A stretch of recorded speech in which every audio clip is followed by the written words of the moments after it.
So what's included in the monthly membership? Well, you get access to unlimited vocal mixes and masters with a 4 to 7 business day turnaround time. You'll also get direct access to me and the team for feedback and guidance, plus exclusive educational content to help improve your recording and mixing skills. Is this really unlimited? Yes, it is unlimited. You can submit as many tracks as you want each month. However, to ensure quality and efficiency, as you can understand, we allow a maximum of 2 active projects at a time. To give everyone else a chance, we need to keep it fair. But once them projects are done, you can just keep on piling up.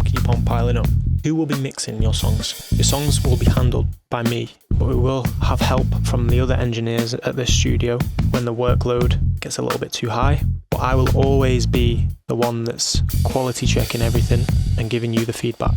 Can you request revisions? Absolutely you can. You're allowed up to 3 revision rounds per song.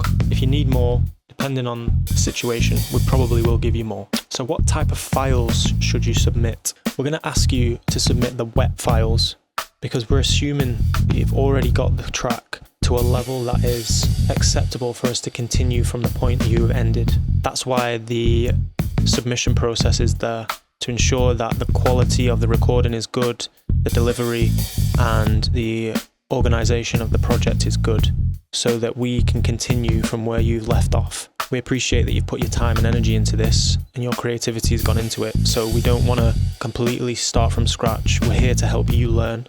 So we're here to show you how to get from 80% to 100%. In terms of the beats, you can submit a beat WAV or you could submit the stems to the beat, but the beat needs to be pre-mixed. You can't submit the stems unmixed because the goal here is to help you understand how to mix your vocals better. And if we're spending time mixing beats, then it's just going to be inefficient and it's not going to work. We will accept the beat stems as opposed to the WAV if you have them, because it allows us to carve out space for the vocals where they need to be sitting. Please ensure that all files are properly labelled with leads, ad-libs, harmonies, doubles, to make it easier for us when we drag in the project and we start mixing. Ensure that the key of the track is there, ensure that the BPM of the track is there, and ensure that you've exported all of the files properly so that when we drag them in, they're all aligned at the same time and there's no mismatch.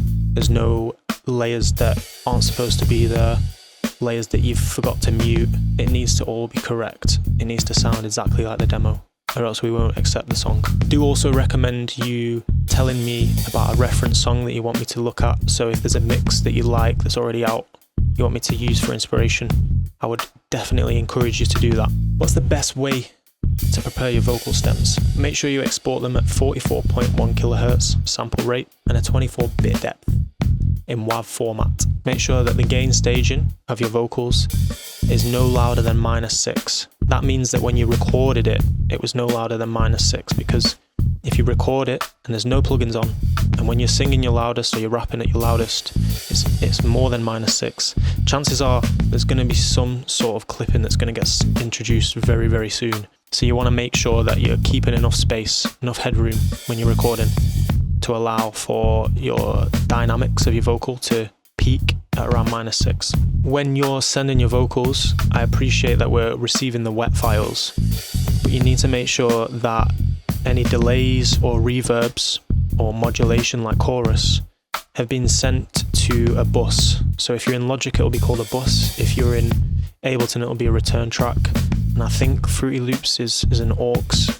The same with Pro Tools is an aux. So this basically means that when you bounce the files out, the lead vocals and the harmonies and the ad-libs, the only processing that they have is the EQ, compression, saturation, de-essing, things like that.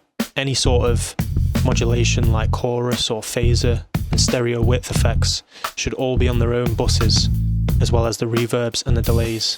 This allows us to have more control when we're mixing. So what happens if your submission doesn't meet the quality standards? This is all part of the process, and it's going to be completely normal because it's all about learning how to get to that point where the quality is consistently up there. So if it doesn't meet the standards, all we'll do is we'll give you detailed feedback on why it didn't, and we'll help you get to the place where you can have consistent quality outputs that we can then continue from where you left off with the mix. Not only is this community here to help you learn and improve your own mixes, but it's here for you to connect with others and to help others with things that they might be struggling with that you have the answers to.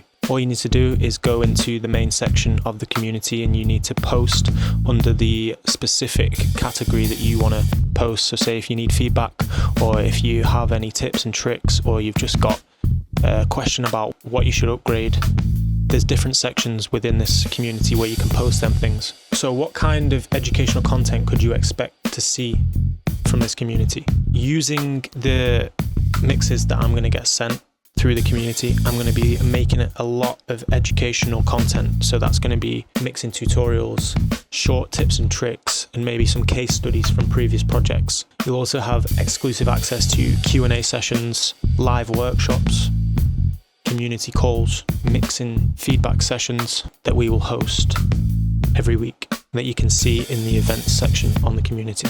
Can you submit songs from other artists? No. The submissions need to be your own recordings, so your own vocals, or tracks where you're the featured vocalist. If you're a producer and you've produced the whole song and you're working with an artist and you're trying to learn how to mix vocals for your artist that you work with, that is acceptable. If you've produced the song and you've mixed the beat and you just need help with mixing the vocals, then you can submit that song for mixing. Because at the end of the day, we're here to help producers and artists be self-sufficient. To remain completely transparent on where we're at, I'm going to be showing a updated list of everything that is in the pipeline, so you can see exactly where your mix is and when it's expected to be delivered. If you have any feedback or suggestions about this community or any concerns, please just post a comment below and I'll get back to you ASAP. Will you record the whole mixing process and walk me through exactly what you've done? No.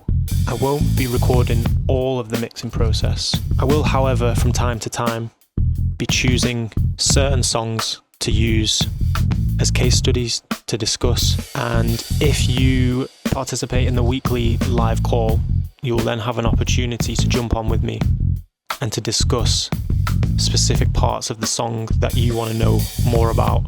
So say if I've mixed your vocals a certain way and you wanted to know why, or you wanted to know how I did it, that would be a great opportunity to jump on the live call to ask me about that. It'll be like a weekly wrap up of the songs that we've mixed.